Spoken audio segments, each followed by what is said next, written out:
A lot of people say, oh, I just want to sort of, they're kind of dabbling in the idea of improving themselves. And the real way to do it is you got to write down what the fuck you want and then go after it. If you decide, I'm going to get down to bang, I'm going to do this, I'm going to run a marathon in less than 5 hours, I'm going to, you know, whatever the fuck it is, you got to write that shit down and go for it.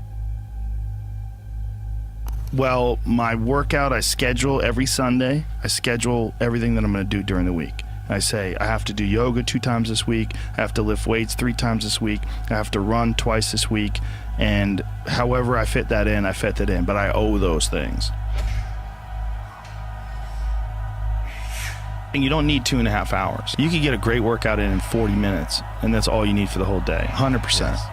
You know, this idea of time, like how much time did you put in today? Like, you could work out in a bullshit manner for 2 hours and not get nearly as much done as you can for a half hour hard just running. So I have to get those things in. The only exceptions are injuries and sickness. I do everything that I can to put my body and my brain in a good place so that I'm keeping my engine smooth. I'm changing my oil, I'm changing my spark plugs, I'm making sure that it's operating. I mean, it's not going to be perfect, but I know that I've done my best to keep it working the best that it can. There's consequences that you pay to constantly seeking comfort and avoiding discomfort and avoiding hard work. And those consequences are you're never going to feel self-realized, you're never going to feel like you accomplished anything, you're never going to have this feeling of understanding that difficulty and struggle and the ability to push through that is a muscle, and you develop that muscle by doing it. And once you do, you develop a lot of self-satisfaction, and you develop peace of mind, and you understand that you can overcome obstacles. If you don't have to overcome obstacles, you never know whether or not you can. Unless you are faced with actual adversity, you don't understand how you're going to feel and how you're going to react when you overcome that adversity. Things that are difficult, when you do these difficult things, you're stressing your mind, or I should say, not even stressing your mind, exercising your mind and exercising your body's ability to manage intense situations. It's hard. It's very difficult. It's very testing. And in doing so, you lessen the stress of regular life. The more stressful situations that I experience, the more I understand what they are and the more I can relax.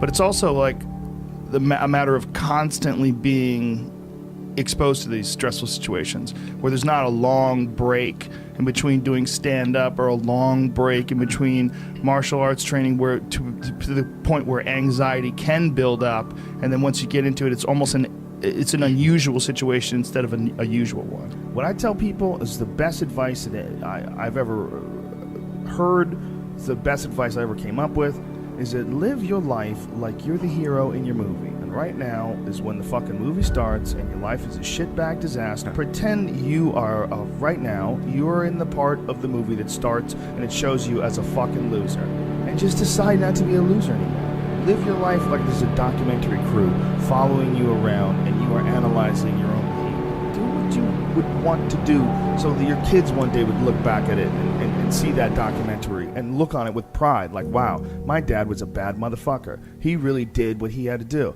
Wow, my mom really got her shit together. I love a success story, but even more than a success story, I like a dude who fucks his life up and then gets it back together again story. Those are my favorite stories. And the way to do that, you gotta write shit down. You gotta think that you are the hero in your own fucking movie, and then you gotta sit down and you gotta write shit down. Write down what you need to do.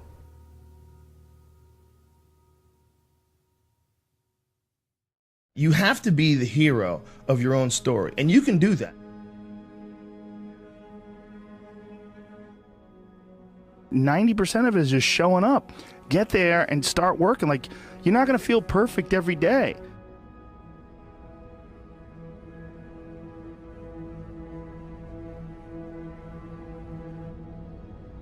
There's got to be those days you push through. And they're probably going to be more numerous than the days you don't. And so the benefit of discipline in my eyes has always been that through discipline, I get things done. Write down everything you want to do. This is what I want you to do. Write down what you would like to fix about your life. And then just, if you're 30 pounds overweight, you want to lose 30 pounds, do it the right way. Go start eating vegetables, monitor your calories, write down what you eat, exercise every day, force yourself to do it. The brain is the general, the troops of the body, and you get up and you do it. And then you get to write it down. Our bodies, for whatever reason, most people, their associations are to avoid anything that's uncomfortable.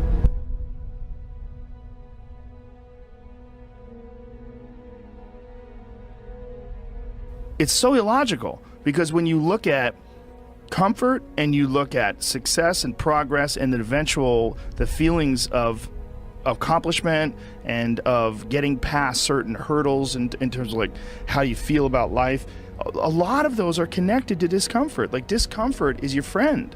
It really is. Like, discomfort and not being happy and content with certain situations in life or certain feelings in life. One of the big problems is sitting down and doing the work.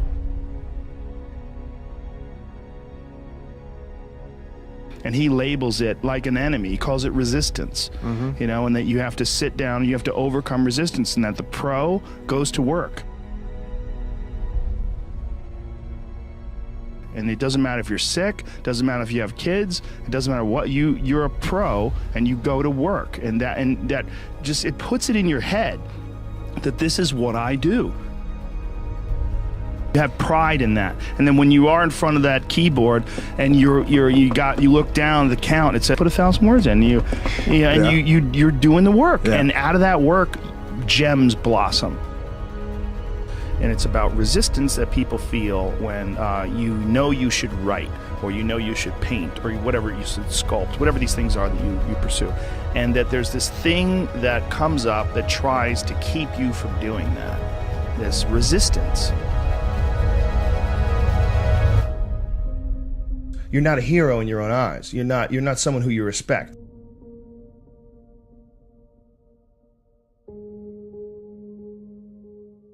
You know, you're doing what you got to do to get by, but ultimately you're not respecting yourself. And I think we all have a certain amount of appreciation and respect for hero figures. You know, like we all look at like the guy who never lies and always does the right thing and fucking helps everybody out, and that's the John Wayne character. You know, that's the, right, the ultimate hero. And he's like, this is a battle that you will fight for the rest of your life. But the key is to fight it, not to give in. Don't give in to that resistance, just to fight that resistance. And in doing so, every day you do so, you have won the battle for that day. And you will continue to fight that battle. And when you look at your own life and you don't stack up, you're a thief, you stole money from your wife's purse, and you know you don't want to smoke cigarettes, but you fucking have to, you can't deal with the stress, you smoke, you devalue yourself. You slowly start devaluing yourself. You look at yourself, you realize that if you were judging yourself, you would judge yourself unfavorably. So no matter who you can't pretend you're the hero of your story. You can be the hero of your own story that woke up today. You can be the hero of your own story that at 40 years of age stopped, got out of bed and said, I'm not doing this anymore. Only by my instincts and only by my morals and my ideals and my mind, and I'm going to be dead honest with myself because I'm realizing this is not going to last forever. And I'm going to get myself in shape, and I'm going to eat healthy. And I'm going to do this because this is me now.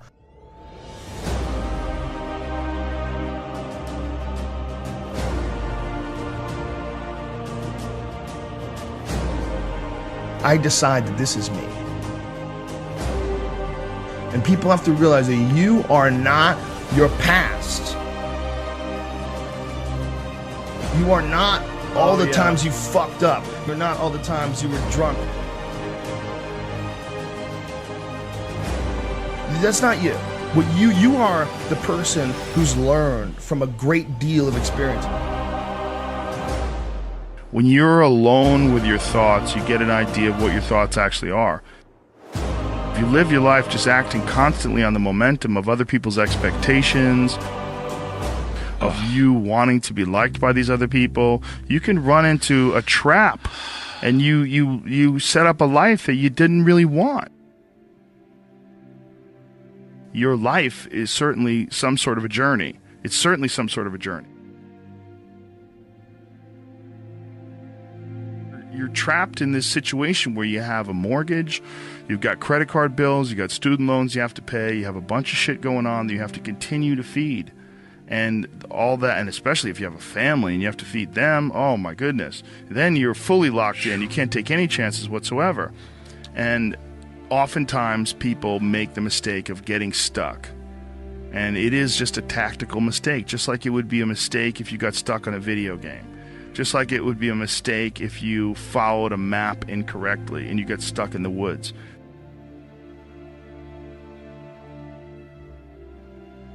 Your life is certainly some sort of a journey. It's certainly some sort of a journey. And we have to all be aware that when we're making journeys, we're not going to always make the right steps. And sometimes you have to back up and try again. And if you're in a position where you can't back up and try again, you've trapped yourself. Because people define themselves by the past. Instead of thinking about who they are now, instead of they still look back at a mistake they made and don't just get past that mistake, grow and learn, but dwell on it. Think it defines them. I mean, there's definitely pitfalls in life. You're going to run into them. We all are. No, you can learn and grow if you survive. Somewhere along the line, they didn't face enough of the adversity to realize that there's sometimes you just got to get up and get shit done.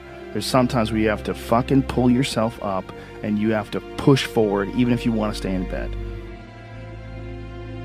Having that safety net just provided him with a way to stay in bed, kept him weak. Have an opportunity. Every time things go wrong, every time things feel terrible, you have an opportunity to learn from whatever makes you feel terrible and never allow it to happen again.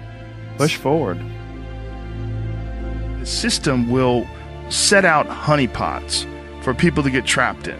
The system will set out the ideas of retirement, the ideas of the golden years, providing you benefits, providing you a healthy work environment. Why? Well, because they want people to work for them.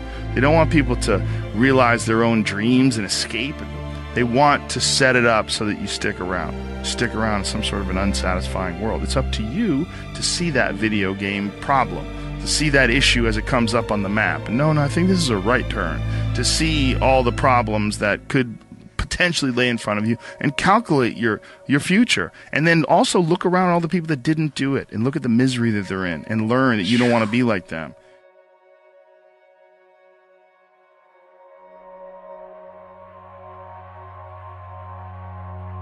And most people get stuck in these patterns, or they define themselves as a person who doesn't follow through on their ideas, or a person who doesn't pursue their real interests and loves.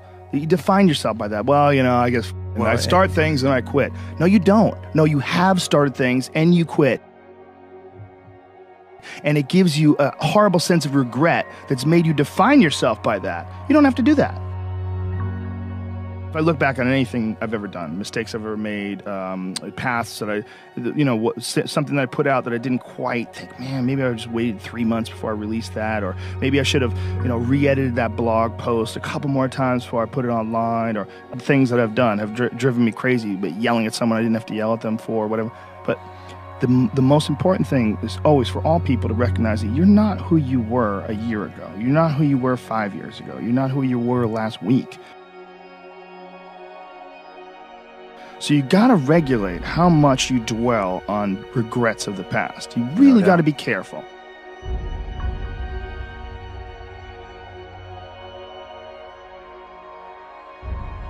It's also directly proportionate to the amount of hardships that people face in life, their ability to face hardships. And there's a lot of folks that live life on a cushy cloud of marshmallows and bullshit, and then one day something goes wrong.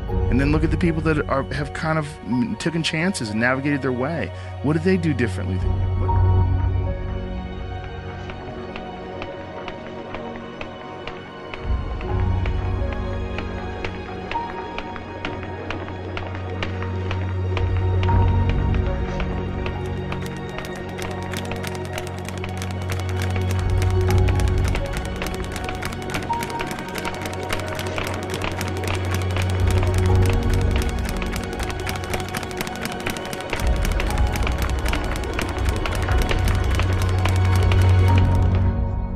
What insight into their own mistakes are they willing to delve into that you're not, that you step back and you go, you know, I just don't want to look at myself that closely.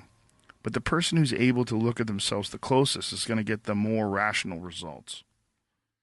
There's a great feeling in these overcoming these difficult things, because life is never this just constant state of I'm at a 9 all day, and when I'm with my wife I hit 10, yay, and I stay like that. That's not real.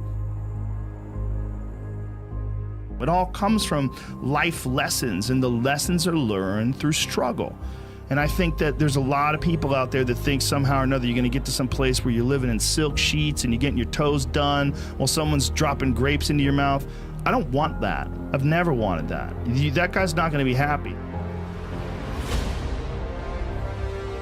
We have been fed this line of horseshit that you're supposed to seek comfort, and I don't think you are. I think you're supposed to seek lessons, and you're supposed to seek difficult tasks and accomplishments, and through those things and through doing things that are hard to do.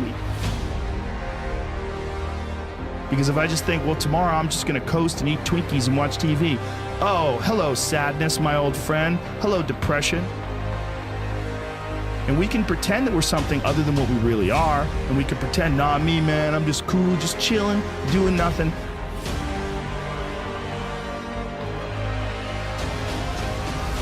Little improvements, I think, are what life is all about. And I think also they're a tool to feed the mind. Because I really believe the mind needs these little lessons. The mind needs these little tasks of stimulation and reward, lack of these peaks and valleys. And this bullshit idea that we're constantly fed that you should be comfortable. Those human reward systems are carved deeply into your DNA. And if you don't respect that, if you don't respect the mechanism of happiness and fulfillment and what you really need to do in order to feel satisfied in life, camaraderie, love, family, friendship, struggle, testing yourself, learning, all those things are imperative. They're all a giant part of being a person.